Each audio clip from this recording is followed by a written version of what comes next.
வணக்கம் மக்களே. நம்ம கார்த்திக் கதையில ஏப்ரல் 9 என்ன நடக்க போகுது அப்படிங்கிறத இப்ப நம்ம இந்த வீடியோல பார்க்கலாமா? அதுக்கு முன்னாடி வீடியோக்கு ஒரு லைக் பண்ணிக்கிட்டு நம்ம சேனலை தொடர்ந்து வாட்ச் பண்ணுங்க. நீங்க லைக் பண்ணாதாங்க எங்களுக்கு அடுத்து வீடியோ போடுறதுக்கு ரொம்ப பெரிய ஒரு இன்ட்ரெஸ்டிங்கா இருக்கும், ஒரு பெரிய மோட்டிவேஷனாகவும் கூட இருக்கும். மறக்காம லைக் பண்ணிக்கோங்க. என்ன நடக்குது அப்படின்னு பாத்துக்கிட்டீங்கன்னா, அந்த வில்லன்கள் 2 பேருமே ஈஸ்வரிய கடத்திட்டு வந்துட்டு ஒரு குடோன்கள் அடைச்சு போட்டு வச்சிருக்காங்க. அப்போ சித்தப்பா சொல்றாரு, மவனே, இவளால நம்ம எவ்வளவு கஷ்டத்தை அனுபவிச்சுட்டு இருக்கோம். இவளை எப்படியாவது வந்துட்டு பழி வாங்கிட்டு ஒன்னு அந்த வீட்டுக்குள்ள ஒரு பெரிய ஆளா ஆக்கணும் அப்படின்னு மருமவ எவ்வளவு கஷ்டப்பட்டுக்கிட்டு இருந்தா. ஆனா இவளால எல்லாமே எல்லாமே சுக்கு நூறாகிட்டு. அதுக்கு சிவனாண்டி சொல்றாரு, ஆமா சித்தப்பா, இவ உயிரோட இருக்கிற வரைக்கும் கண்டிப்பா நமக்கு அடுத்தடுத்து ஏதாவது பிரச்சனை வந்துகிட்டே இருக்கும். சோ நம்ம இவளை காலி பண்றதுக்கு தான் நான் இவளை கடத்திட்டு வந்தேன். இவளை இன்னும் கொஞ்ச நேரத்துல நான் காலி பண்ண போறேன். அதுக்கப்புறம் இவளால நமக்கு எந்த பிரச்சனையும் வராது பாருங்களேன். அதுக்கு சித்தப்பா சொல்றாரு, ஆமாம் அவனே, நீ சொல்றது சரிதான். மருமவ எப்படியாவது இவளை பழி வாங்கணும்னு நினைச்சு ரொம்ப முயற்சி பண்ணா. ஆனா எதுவுமே நடக்கவே இல்லை. சிவனாண்டி சொல்றாரு, சித்தப்பா, இவ மட்டும் அவ புருஷன் பிள்ளைகள் கூட எவ்வளவு சந்தோஷமா இருக்கா. பேரப்பிள்ள கூட இருக்க போறா. ஆனா என் வாழ்க்கையை யோசிச்சு பாருங்க. சந்திரா கூட சேர்ந்து சந்தோஷமா வாழணும் அப்படின்னு ஆசைப்பட்டேன். பட் இவ சந்திரா கூட சேர்ந்து வாழ விட மாட்டேங்கிறா. சந்திராவோட கழுத்துல இருக்கிற தாலியவே கலற்ற அளவுக்கு இவ பண்ணிட்டா. இந்த அளவுக்கு எனக்கு துரோகம் பண்ண இவளை நான் இப்படியே விட்டு வைப்பேனா சித்தப்பா? நான் இவளை சும்மா விட மாட்டேன். இவளை காலி பண்ண போறேன். இவளை காலி பண்ணிட்டா அந்த குடும்பமே சுக்குநூறா உடைஞ்சிரும். அந்த டிரைவர் பையிலையும் பழி வாங்கின மாதிரி ஆகிரும். அவனுக்கு தெரியாம தான் இவளை தூக்கிட்டு வந்திருக்கேன் அப்படின்னு. இதை கேட்டதும் அந்த சித்தப்பா சொல்றாரு, ஆமாடம் அவனே, இவளை தூக்கிட்டு வரையில யாருமே பார்க்கவே இல்லை. கண்டிப்பா அந்த டிரைவர் பைய கூட இருந்திருந்தான்னா வந்திருப்பான். ஆனா அவன் தான் இப்ப வெளியில இல்ல இருக்கான். இந்த குடும்பத்துல என்ன நடக்குது அப்படிங்கறது கூட தெரியாம இருக்கான். சோ கண்டிப்பா அவனுக்கு இவ இங்க இருக்கிற இடம் தெரியாது. ஊர் மக்கள் எல்லாருமே இவ காணாம போனதுக்கு காரணம் அந்த டிரைவர் பைய அப்படின்னு எல்லாரும் நினைச்சுப்பாங்க. அவங்கள நம்ம நம்பையும் வச்சிடலாம். நீ கவலைப்படாதடா அப்படின்னு சொல்ல, சிவனாண்டியும் சரிங்க சித்தப்பா அப்படின்னு சொல்லிட்டு அந்த ஈஸ்வரிய கொண்டு போய் ஒரு சேர்ல கட்டி போடுறாங்க. இன்னொரு பக்கம் நம்ம ஹீரோயின் இருக்காங்கல்ல, அவங்க அவங்க அம்மாவை தேடுறாங்க. அப்ப வெளியில பூக்காரவங்க இருக்காங்கல்ல, அவங்க ரேவதியை கூப்பிட்டு, அம்மா, கொஞ்ச நேரத்துக்கு முன்னாடி ஈஸ்வரி அம்மாவை இந்த இடத்துல இருந்து 2 3 ரவுடி கும்பல் தூக்கிட்டு போயிட்டு. இதை கேட்டதும் செம்ம ஷாக் ஆகுறாங்க ஹீரோயின். என்னங்க இப்படி சொல்றீங்க? அதுக்கு அவங்க சொல்றாங்க, ஆமாமா, நாங்க காப்பாத்துறதுக்கு எவ்வளவோ முயற்சி பண்ணோம். ஆனா எங்களால முடியல. உங்க குடும்பத்துல இருந்து யாராவது வருவாங்களான்னு பார்த்தோம். நீங்க வந்துட்டீங்க. சீக்கிரம் போயிட்டு உங்க அம்மாவை காப்பாத்துங்கம்மா. இதை கேட்டதும் ரேவதி ஷாக் ஆகுறாங்க. நான் இப்பவே அதிகாரிங்க கிட்ட போயிட்டு புகார் கொடுக்குறேன். அவங்க சொல்றாங்க, அம்மா, நீங்க அதிகாரிங்க கிட்ட புகார் கொடுத்தீங்க அப்படின்னா அது கண்டிப்பா இப்ப ஆகாது. நீங்க என்ன பண்றீங்க அப்படின்னா நேரா கார்த்தி தம்பி கிட்ட இந்த விஷயத்த சொல்லுங்க. கார்த்தி தம்பி கண்டிப்பா உங்க அம்மாவை காப்பாத்துவாரு. உடனே நம்ம ஹீரோயின் சொல்றாங்க, அவருடைய நம்பர் என்கிட்ட இல்லையே. பூக்கார அம்மா சொல்றாங்க, என்னம்மா, அவங்களோட நம்பர் இல்லை அப்படின்னு சொல்றீங்க? இந்த இருக்க நம்பர், போன் பண்ணுங்கம்மா அப்படின்ட்டு போன் நம்பரை கொடுக்க ஹீரோயின் நேரா ஹீரோவுக்கு போன் பண்றாங்க. ஹீரோ போன் அட்டன் பண்ணி, சொல்லுங்க, யாரு பேசுறது அப்படின்னு சொல்ல ரேவதி சொல்றாங்க, நான் ரேவதி பேசுறேன். எனக்கு உங்களால ஒரு ஹெல்ப் வேணும். பக்கத்துல உள்ள கோவிலுக்கு எங்க அம்மா சாமி கும்பிடறதுக்கு வந்தாங்க. அப்போ ஒரு சில ரவுடிங்க எங்க அம்மாவை தூக்கிட்டு போயிட்டாங்க.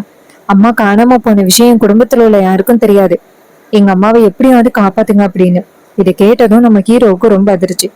ஹீரோ ரேவதி கிட்ட, இப்போ நீ எங்க இருக்க அப்படின்னு சொல்ல ரேவதி சொல்றாங்க, நான் பக்கத்துல உள்ள கோவில் வாசல்ல இருக்கேன். உடனே நம்ம ஹீரோ சொல்றாரு, சரி ஓகே, நான் வரேன் இரு அப்படின்னு சொல்லிட்டு போனை கட் பண்ணிட்டு நம்ம ஹீரோ என்ன பண்றாருன்னா நேரா கோயில் வாசல்ல ரேவதிய பாக்குறாங்க. நம்ம ஹீரோ என்ன பண்றாருன்னா முகத்துல ஒரு கர்ச்சிப் மாதிரி வச்சுக்கிறாரு.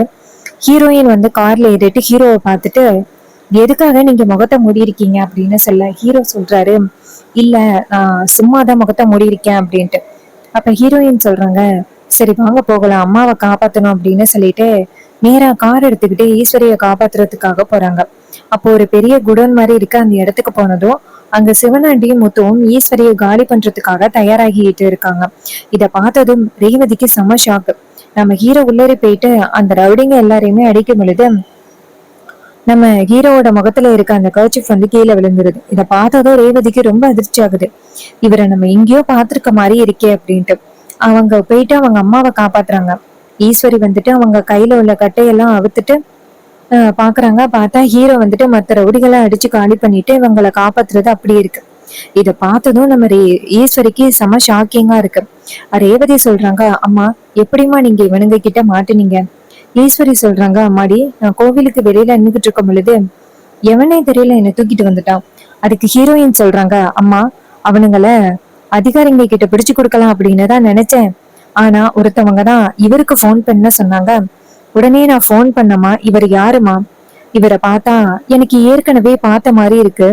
இவருக்கும் நம்ம குடும்பத்துக்கும் ஏதாவது தொடர்பு இருக்காமா அப்படின்னு சொல்லி கேட்க, அப்ப ஈஸ்வரி வந்துட்டு ஹீரோவை பார்த்ததும் டென்ஷன் ஆகுறாங்க.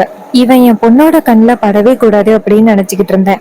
ஆனா இப்படி நேரடியா வந்து நிக்கிறானே அப்படின்னு ஈஸ்வரிக்கு செம ஷாக்கிங். அப்ப ஹீரோயின் கேக்குறாங்க, அம்மா நான் கேக்குறதுக்கு பதில் சொல்லவே இல்லை நீங்க. இவர்கிட்ட சொன்ன உடனே நம்மளை காப்பாத்துறதுக்காக வந்துட்டாருமா. இவர் மட்டும் இல்லைன்னா இந்த சிவனாண்டியும் முத்துவும் என்ன பண்ணிருப்பானோலோ தெரியல. இது கேட்டதும் ஈஸ்வரி சொல்றாங்க, சரி வா போகலாம் அப்படின்ட்டு. அதுக்கு ஹீரோயின் சொல்றாங்க, அம்மா உங்க உயிரையே அவரு காப்பாத்திருக்காரு. சோ அவருக்கு நீங்க கண்டிப்பா நன்றி கடன் பட்டிருக்கீங்க. அவருக்கு தேங்க்ஸ் சொல்ல நீங்க கடமைப்பட்டிருக்கீங்க. இதை கேட்டதும் ஈஸ்வரி சொல்றாங்க, இங்க பாரு ரேவதி, எல்லாம் சரிதான். பட் வந்து எனக்கு இப்போதைக்கு நிறைய வேலைகள் இருக்கு. என்னால கண்டிப்பா வந்துட்டு நீ சொல்ற மாதிரி இங்க நிக்க முடியாது. அதுக்கு ஹீரோயின் சொல்றாங்க, அம்மா ஏமா அவரை பார்த்தா நீங்க பயப்படுறீங்க? உடனே நம்ம ஹீரோ அந்த இடத்துக்கு வராரு. வந்ததோட ஹீரோ அவங்க அத்தைய பார்த்து, அத்தை இப்போ உங்களுக்கு உடம்பு தேவலாமா, எதுவும் பிரச்சனை இல்லையா அப்படின்னு கேட்க, அப்ப ஹீரோயின் ஷாக் ஆகி, என்னது அத்தையா? அம்மா எதுக்குமா இவர் உங்களை அத்தைன்னு கூப்பிடுறாரு அப்படின்ட்டு. அப்ப நம்ம ஈஸ்வரி வந்து ஹீரோவை பார்த்து, இங்க பாரு என்னை வந்துட்டு ரொம்ப பெரிய ஆபத்துல இருந்து காப்பாத்திருக்க. கண்டிப்பா நான் அதுக்கு வந்து நன்றி கடன் பட்டிருக்கேன். அதுக்காக வேற எதுவும் நீ என்கிட்ட எதிர்பார்க்காத. ஹீரோ சொல்றாரு, அத்தை நான் என்னைக்குமே உங்ககிட்ட எந்த விஷயத்தையுமே எதிர்பார்த்து வந்தது கிடையாது. அதனால நீங்க தயவு செஞ்சு என் மேல எந்த வித குறையும் சொல்ல வேண்டாம். அப்ப ஈஸ்வரி சொல்றாங்க, அது வரைக்கும் இருந்தா போதும் அப்படின்ட்டு ஈஸ்வரி நேரா ஹீரோயினோட கையை பிடிச்சு இழுக்க, ஹீரோயின் சொல்றாங்க, அம்மா ஒரு நிமிஷம் இருங்க. அவரு இன்னைக்கு உங்க உயிரையே காப்பாத்திருக்காரு. ஆனா நீங்க அவருக்கு நன்றி சொல்லாம என்னென்னமோ சொல்லிக்கிட்டு இருக்கீங்க. அவருக்கு நீங்க நன்றி சொல்லிதான் ஆகணும் அப்படின்ட்டு. அப்ப ஈஸ்வரி நேரா ஹீரோவை பார்த்து, இங்க பாரு என் உயிரை காப்பாத்தினதுக்கு உனக்கு ரொம்ப நன்றி அப்படின்னு சொல்லிட்டு ஈஸ்வரி நேரா ரேவதியை கூட்டிக்கிட்டு கிளம்புறாங்க. அப்ப ரேவதிக்கு சந்தேகம் வந்துருது. அம்மா எதுக்காக இவரை பார்த்ததும் கோவப்படுறாங்க? கண்டிப்பா இதுக்கு பின்னாடி ஏதோ ஒரு காரணம் இருக்கும். இவருக்கும் நம்ம குடும்பத்துக்கும் என்ன சம்பந்தம் அப்படின்னு நம்ம ஹீரோயினுக்கு சந்தேகம் வளர்க்க ஆரம்பிக்குது. அப்ப நம்ம ஹீரோயின் என்ன பண்றாங்கன்னா, நேரா வீட்டுக்கு போனதோட நேரா மயில பாக்குறாங்க. மயிலு ஹீரோயின் கிட்ட, சொல்லு என்கிட்ட ஏதாவது கேட்கணுமா அப்படின்னு சொல்ல, ஹீரோயின் சொல்றாங்க, ஆமா மாமா ரொம்ப முக்கியமான ஒரு விஷயத்த கேட்கணும்.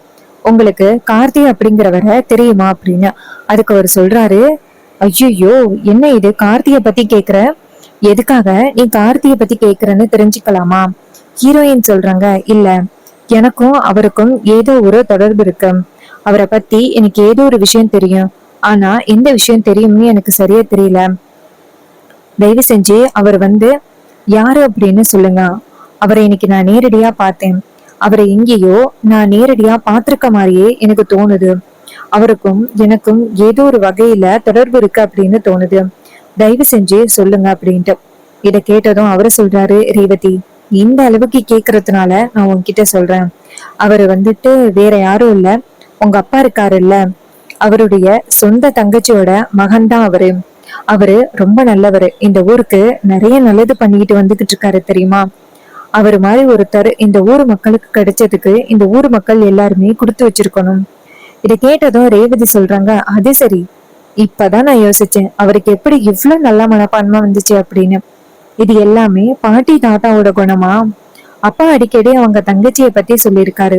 அவங்க தங்கச்சி ரொம்ப நல்லவங்க, ஏழை மக்களுக்கு நிறைய உதவி பண்ணுவாங்க அப்படின்னு சொல்லியிருக்காங்க. அதே மாதிரிதான் அவரும் இருக்காரா? அவரு அவர் பார்த்ததோட அம்மா கோவப்பட்டதுக்கு என்ன காரணம் அப்படின்னு இப்ப தெரியுது. பாட்டி மேல உள்ள கோவத்தை அவங்க மேல காட்டுறாங்க. அதுக்கு நம்ம மயில சொல்றாரு, ஆமா ரேவதி, ஆனா நான் இந்த விஷயத்த சொன்னேன் அப்படின்னு அத்தை கிட்ட சொல்லிடாத, அப்புறம் அத்தை என்ன வீட்டை விட்டு அனுப்பிடுவாங்க. இதை கேட்டதும் ரேவதி சொல்றாங்க, சரிங்க மாமா, நான் சொல்ல மாட்டேன் அப்படின்ட்டு.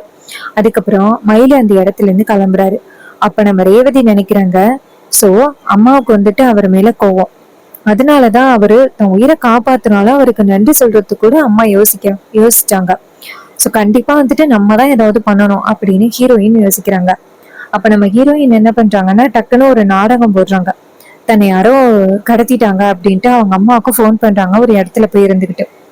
இன்னொரு பக்கம் நம்ம ஹீரோக்கு போன் பண்ணதோட நம்ம ஹீரோ வந்துட்டு ரேவதியை காப்பாத்துறாரு. அப்ப அந்த இடத்துக்கு ஈஸ்வரி வந்துட்டு, என்ன நடக்குது, என்னாச்சு, என் பொண்ணுங்க அப்படின்னு கேட்க ஹீரோ சொல்றாரு, அத்தை கவலைப்படாதீங்க, ரேவதியா பத்திரமா மீட் ஆச்சு அப்படின்ட்டு. அப்ப ரேவதி கண்முழிச்சு நேரா ஹீரோவை பார்த்து, நீங்க இல்லைன்னா நான் எனக்கு என்ன ஆகிருப்பேன்னே தெரியல, என் உயிரையே நீங்க காப்பாத்திருக்கீங்க, ரொம்ப நன்றி அப்படின்ட்டு. அப்போ ரேவதி நேரா அவங்க அம்மாவை பார்த்து, அம்மா என்னம்மா பாத்துக்கிட்டு இருக்கீங்க, 2வது தடவையா என் உயிரை காப்பாத்திருக்காரு, அவருக்கு நீங்க கண்டிப்பா நன்றி சொல்லியே ஆகணும். உடனே ஈஸ்வரி இது எல்லாத்தையுமே பார்த்துட்டு, இவ அடுத்தடுத்து நம்மளுக்கு வர நிறைய பிரச்சனைகள் இருந்து நம்மளை காப்பாத்துறோம், சோ கண்டிப்பா நம்ம இவனுக்கு நன்றி கடன் பட்டிருக்கோம், இவனுக்கு நம்ம தேங்க்ஸ் சொல்லி ஆகணும் அப்படின்னு ஈஸ்வரி ஹீரோ கிட்ட தேங்க்ஸ் சொல்லிட்டு, நீ என் உயிரையும் காப்பாத்திருக்க, சோ கண்டிப்பா நான் உன்கிட்ட உண்மையை சொல்ல வேண்டிய ஒரு கட்டாயத்துல இருக்கேன் அப்படின்னு நேரா ரேவதியை பார்த்து, இங்க பாரு ரேவதி, நான் ரொம்ப பெரிய தப்பு பண்ணிட்டேன், உனக்கு எப்பவுமே பக்க பலமா இருந்த ஒருத்தனை உன்கிட்டேந்து பிரிக்கிறதுக்கு நான் முயற்சி பண்ணிருக்கேன், நான் பண்ணது எல்லாமே தப்பு. இதை கேட்டதும் ரேவதி சொல்றாங்க, என்னம்மா சொல்றீங்க? இதை கேட்டதும் ஈஸ்வரி சொல்றாங்க, ஆமாண்டி, உனக்கும் இந்த நிக்கிற இந்த பையனுக்கும் ஏற்கனவே கல்யாணம் ஆகிடுச்சு, உங்க 2 பேரையும் பிரிக்கணும் அப்படிங்கறதுக்காக தான் நான் இப்படி பண்ணிட்டேன். உனக்கு கொஞ்ச நாளைக்கு முன்னாடி ஒரு விபத்து நடந்துச்சுல்ல, அந்த விபத்துல உனக்கு 3 வருஷத்துக்கு முன்னாடி நடந்த எல்லாமே மறந்து போயிடுச்சு, டாக்டர் அதை பத்தி எதுவுமே சொல்லக்கூடாது அப்படின்னு உன்கிட்ட சொல்லியிருந்தாங்க, அதனாலதான் உன்கிட்ட ஞாபகம் மறதி உனக்கு நடந்துச்சு அப்படிங்கறத நாங்க சொல்லவே இல்லை, ஒருவேளை உனக்கு மென்ஷன் பண்ணா உனக்கு ஏதாவது ஆகிருமோ அப்படின்னு பயத்துலதான் உன்கிட்ட சொல்லாம இருந்தோம். இதை கேட்டதும் ரேவதி சொல்றாங்க, ஏமா இப்படி பண்ணீங்க, நான் எந்த அளவுக்கு இவரை மிஸ் பண்ணிருப்பேன், இவரை எனக்கு பார்த்ததோட எனக்கு தெரிஞ்சிச்சு, இவருக்கும் எனக்கும் கண்டிப்பா ஏதோ ஒரு வகையில தொடர்பு இருந்துச்சு அப்படின்னு தோணுச்சு, அதே மாதிரி இப்ப நடந்திருக்கு, இங்க பாருமா, அப்படி என்னமா இவரை தப்பு பண்ணாரு? இதை கேட்டதும் ஈஸ்வரி சொல்றாங்க, இங்க பாரு, இவர் பண்ண ஒரே தப்பு அந்த பரமேஸ்வரிக்கு பேரனா வந்தது. இதை கேட்டதும் ரேவதி சொல்றாங்க, அம்மா அவரு என்னம்மா தப்பு பண்ணாரு, அவரு மேல எந்த தப்புமே இல்லம்மா அப்படின்ட்டு.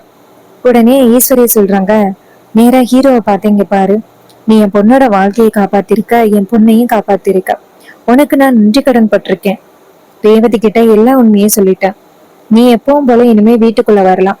இதை கேட்டதும் நம்ம ஹீரோ சந்தோஷப்படுறாரு, ஒரு வழியா அத்தையே நம்மள வீட்டுக்குள்ள வர சொல்லிட்டாங்க, இனிமே நமக்கு எந்தவித பிரச்சனையும் இல்லை அப்படின்னு நம்ம ஹீரோ சந்தோஷப்படுறாரு. இன்னொரு பக்கம் நம்ம ஹீரோயினுக்கு செம ஹாப்பியா இருக்கு, நமக்கு பிடிச்ச ஒருத்தன் தான் நம்மளோட புருஷனா அப்படின்னு நம்ம ஹீரோயினுக்கு செம ஹாப்பியா இருக்கு. சோ இந்த கதை உங்களுக்கு பிடிச்சிருக்கா? இந்த கதை பிடிச்சிருந்துச்சுன்னா இந்த வீடியோவுக்கு மறக்காம லைக் பண்ணிக்கோங்க, நீங்க லைக் பண்றதுதான் எங்களுக்கு அடுத்து வீடியோ போடுறதுக்கு ரொம்ப ரொம்ப இன்ட்ரெஸ்டிங்கா இருக்கும். ஸோ மறக்காம லைக் பண்ணிட்டு இந்த வீடியோவை தொடர்ந்து பாருங்க. உங்க எல்லாருக்குமே தெரியும், நம்ம கிட்ட ஹேர் கிளிப்ஸ் அண்ட் அக்சசரிஸ் அவைலபிளா இருக்கு. இந்த ஹேர் கிளிப்ஸ் அக்சசரிஸ் எல்லாமே ஜஸ்ட் 5 rupeesல இருந்து 10 rupees வரைக்கும் அவைலபிளா இருக்கு. உங்களுக்கு வேணும் அப்படின்னா நம்ம கிட்ட ஆர்டர் பிளேஸ் பண்ணலாம். எப்படி ஆர்டர் பிளேஸ் பண்றது அப்படின்னா, கமெண்ட்ல நீங்க ஹாய் அப்படின்னு மெசேஜ் பண்ணீங்க அப்படின்னா இந்த ப்ராடக்டை எப்படி பை பண்றது அப்படிங்கறத பத்தி உங்ககிட்ட சொல்லுவேன். அண்ட் நம்மளுக்கு நேச்சர் ரிலேட்டடான வீடியோஸ் ரொம்ப பிடிக்கும், அதனாலதான் நேச்சர் ரிலேட்டடான வீடியோஸை ஷேர் பண்றேன். உங்களுக்கு பிடிச்சா லைக் பண்ணிட்டு வீடியோவை பாருங்க.